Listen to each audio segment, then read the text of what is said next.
We are recording now. Hey, everybody. You have now tuned back into Medicine with a Mission, episode 2. We're going to be interviewing today a gentleman, a good friend of mine from Georgia. His name is Bo Bradshaw. And again, Medicine with a Mission broadcast is a time where we can highlight sports medicine professionals around the country and possibly around the world. And maybe you know sports ministries that that may be want to talk to us about how they see sports medicine people being involved in their ministries and how they can be influenced and used overseas and on different mission projects. But today we're going to be talking with Bo. How you doing, Bo? I'm great. Bo, we've known each other for several years. We've done some work together and just really been encouraging each other with over the last, I guess, probably 3, 4, maybe 5 years we've known each other. I guess Yeah, probably longer than that, but yeah. Time flies. Yeah, I know. But tell us a little bit about yourself. Tell the people that maybe eventually be watching this a little bit about yourself, where you're from, where you live now, what setting you're in. I know there's a lot of questions, but kind of wrap them all into one. Right, sure. Sure. How you got into athletic training and everything. So I'm born and raised a Georgia boy. I am originally from Gainesville, Georgia. They hail themselves as the poultry capital of the world. And I was born and raised there. I was born into a coach's family. I'm a coach's kid. My dad was a head football coach for years. And then, you know, I'll tell you more about this in a second, but he's kind of the reason why I got into this field. He probably summer before my 9th grade year, around 8th grade year, you know, my dad told, you know, he was like, listen, I know your heart. I've watched you grow up and I really know that you really like service oriented stuff. So I want you to help me out on the sidelines on Friday night. And I'm like, what are you talking about? He said, well, you know, I feel like you could help me out as well as the therapist and the doctor that are on the sideline. Help me with like pregame taping and injury evaluations and learn some things as you're talking to these doctors and physical therapists about, you know, what you might want to do as a career. And so he sent me to a couple of Kramer camps over the summer. Those were back in the old days. Yeah. I actually have some of my folders stashed. Yes. Definitely aging myself there. But I went to a Furman camp. I went to a Kramer camp at Furman and a Kramer camp at Clemson University, which were really good introductory stuff. And then summer before my junior year, we did something cool. My dad and I, it was the coaches and students camp. And it was at UT Chattanooga. And I was in a lab one day and doing some skills, learning some skills and demonstrating some skills. And the head athletic trainer there, he pulled me aside and he was like, I like your skills. I like where you're at. I like where your head's at. I think you would be a great addition to our staff here at when you get into college. So I kept his number, you know, visited a couple of football games, realized that this is really what I really wanted to do in life. And to have this kind of benchmark to go off of in my life. And so I really have my dad to thank in getting me into this career. Without his influence, you know, I don't know that I would have chosen it right off the bat, but it's definitely something I love. So I spent several years at UT Chattanooga, did undergrad and graduate work there, met my wife while I was there. We moved down to Rome, Georgia, which is in Northwest Georgia. We moved down here about 21 years ago. My wife and I have been married for almost 23 years, and we have 2 daughters, 21, 17, and we have a son who's 13. So he's the last one coming up. You know, it's doing this for several years now. It changes. My earlier years, I was really not really knowing what exactly was happening as far as how I could be such an influence over people. But over the years, I've really realized that and understood a lot more about that, and really known the value of relationships as I come to know them in my profession.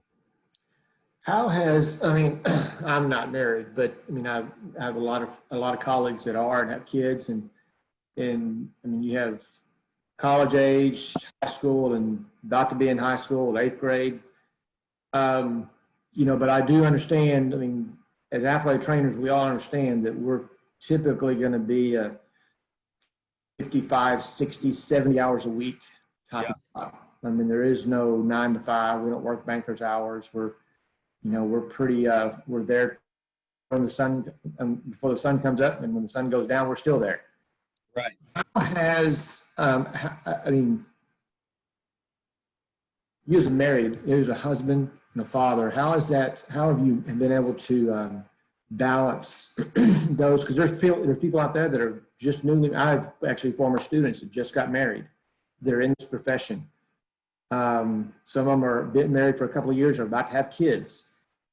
What would you say to them as a husband for 20 plus years and a father of 3? How would you say to them to say, hey, this is what's helped me get through all this? Right. Work-life balance is probably one of the number one issues that athletic trainers talk about with each other, about work, balancing work, balancing family. Fortunately for me, my wife, I met my wife freshman year.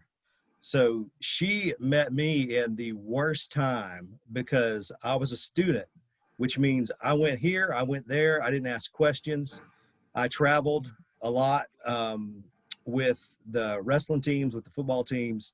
So my hours were crazy. And now my hours are a little more stable because I'm at a high school. I'm at a single A high school, about 400, 500 kids. But what we do is it's really about communication, about understanding, about giving and taking, that kind of compromise during the week. So my wife and I will take week to week, and she'll say, all right, what you got this week? And so we'll look at our schedules. We each have calendars, and we kind of marry them into one calendar. But it's really all about having that communication, that understanding. And my wife knows that I'm always available, especially like for phone calls and stuff. If she needs to call me, I'm always available. But if I say, got to go by, that means something serious happened and I got to go take care of it. Unfortunately, I have known this, seen firsthand what this profession can do to couples and to families, to marriages. And so my wife and I kind of vowed ourselves to stick in it, and just work through things when things happen and work through them. And so that's the biggest thing is open and honest communication with your spouse, with your family. One thing, early in my career, I worked in Rome, but I didn't live in Rome. It was a lot cheaper to live in a neighboring town. And so we lived in there, and I drove about half an hour to work. So half an hour to work, that was a good time to get focused. That was good time to decompress. But it got to be when my oldest was probably around 5th grade, it got to be where I realized I was missing a lot more stuff. I was coming home later and later. And, I would go to work before they got up and come home after they had went to bed. Those are how long our days are sometimes. And now living and working in the same town, they actually, you know, attend the same school district, went through the same school district that I'm at. So it's a lot more convenient. I get to drop them off every morning at school, which is awesome. And so that's the thing, you know, if you're in this profession and you're finding a lot of hard times, you know, the biggest thing for me is with your spouse, with your kids, especially. Every day is either a deposit in your kid and your wife or a withdrawal from that account. And you don't want it to be a withdrawal. And so you want to have a lot more deposits than withdrawals. So you just find that quality time that you can have. And I think that's the biggest thing for me. And I would have to assume that, you know, like you made the comment earlier about, we have seen, we've both been in this profession for 20 plus years, that I have seen colleagues that the relationships they're in with their spouse or whatever has fallen apart because of, and I don't know if it's necessarily because of, but there's probably some underlying, because of the long hours, the demand of our job. How do you see your Christian faith? Because obviously your wife is a believer, you're a believer, your kids are believers. That has to play a very integral role in not only your marriage, but also how you approach your job and how you approach your home life, your life outside of the athletic training room. How does that mingle together? Well, I mean, it is the mission, you know, and that's the thing is really when it comes down to it, you know, my wife and I have attended marriage retreats and things like that. And the whole bottom line with marriage is you and family, you might not agree all the time, but you know, when the bullets are flying and your back's against the wall, that you're there together doing it. And as long as you have that agreement and understanding, you can really get through anything, because, you know, the other person is not the enemy. Satan is the enemy, you know, and we work under the Lord Jesus Christ. And so submitting to that already, I think puts us, especially Christian marriages, in a better place. Not saying that other marriages can't be great, but in a household where the Lord is Lord of your house, I think things line up a little bit differently. Everybody has a different philosophy. Now, you know, I said that when I started in this profession, it wasn't much more than a job to me. I was really, you know, I had a mentor, our head athletic trainer when I was in college. He was like, listen, if I'm not smart enough to you, I don't like you. And so you just kind of have to toughen up with that. And so that's how I treated a lot of my athletes, coaches, when I first started out. And then I went to one school and I realized, you know what, I need to be more of a dad to these people than anything else. And so that kind of helped me. And then around 36 years old, I recommitted my life to Christ. And I was at a men's conference, a Johnny Hunt men's conference. And he was talking about basically, you know, if you're a Christian and you feel like you're not enlarging your territory, then like Jabez did, then you need to enlarge your territory. And so recommit your life to Christ. So I did. And then around that same time, I had I've got a pastor who's my best friend. He was a youth pastor at the time, and he was challenging the students about,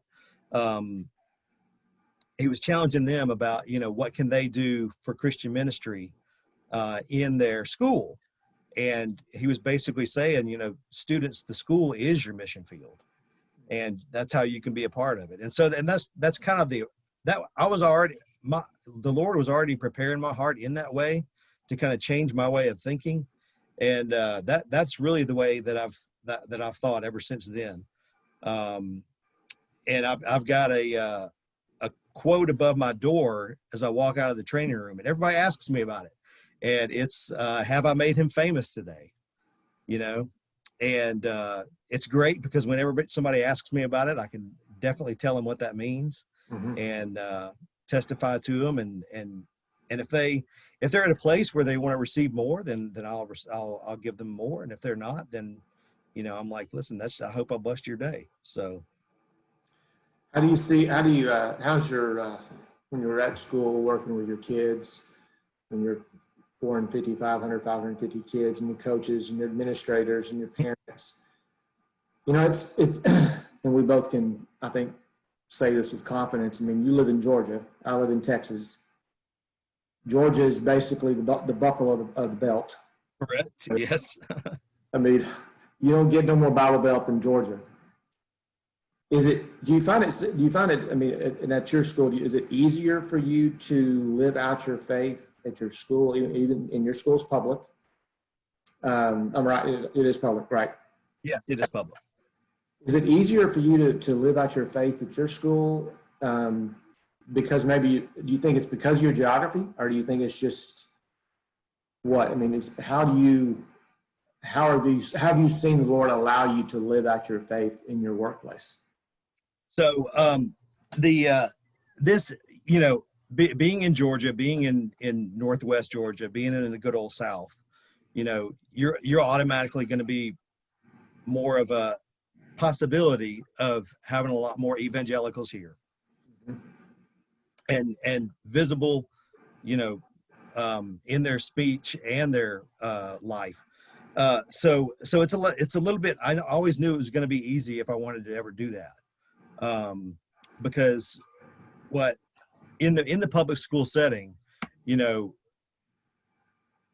there are some teachers who really don't believe any of that stuff, but for the most part, in this community that I live in, it's really easy, that they don't frown on it. They encourage it.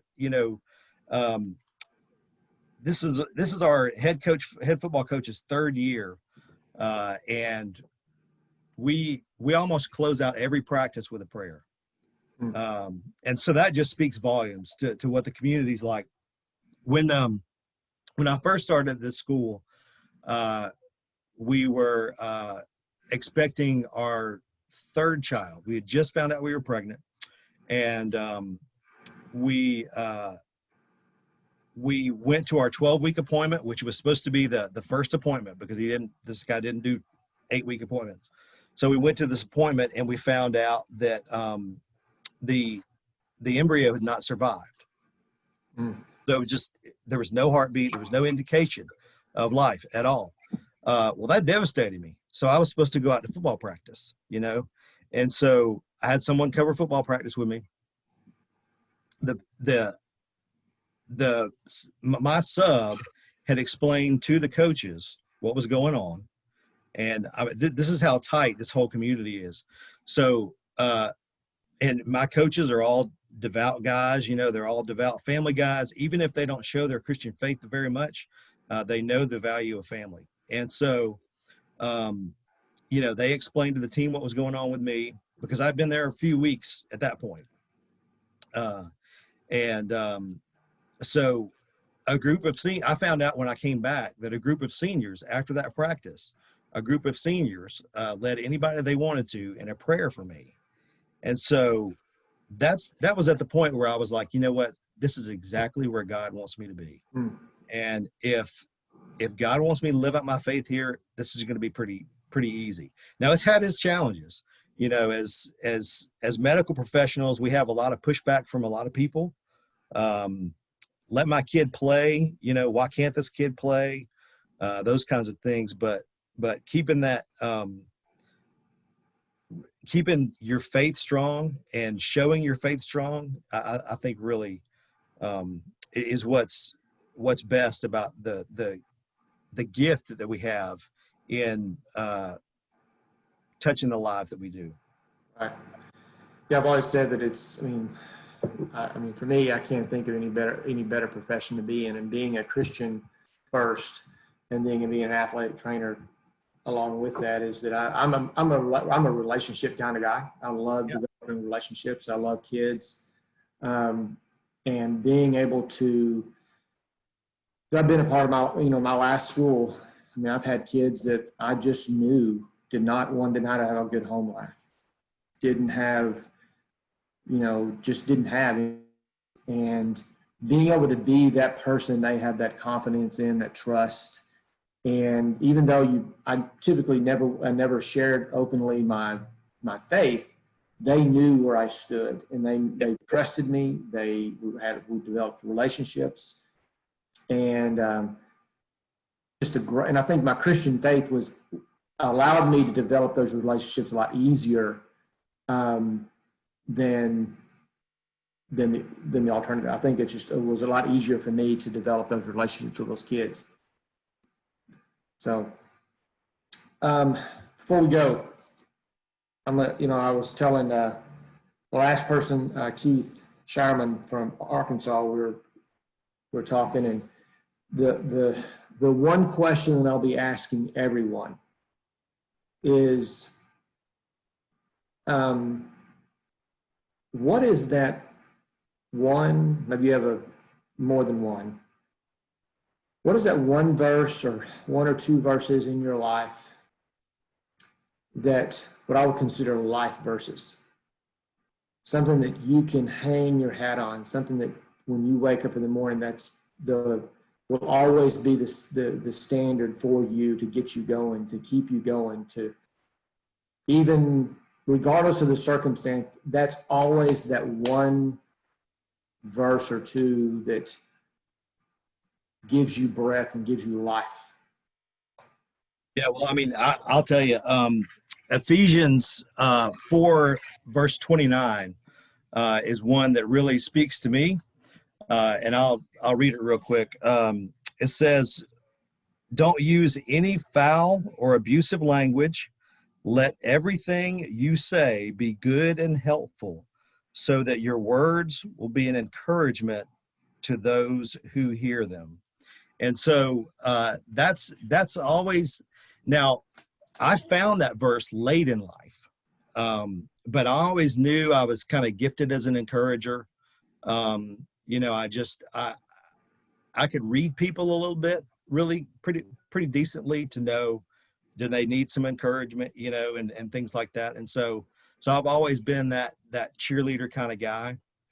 But my dad lived this out every day as a football coach. He had several sayings that he had, but one throughout his entire career that stuck with all of his players was, he always had a phrase that was, see good, say it, which means if someone does something good, then encourage them, but it also means that if things aren't going well with a person, you need to reach out and find out why, so that's one verse that has really stuck with me. And I found this verse late in life, but really looking at it and dissecting it and going through different commentaries on it, it's become my life verse, and it's become our family's life verse as well. So that's the biggest one.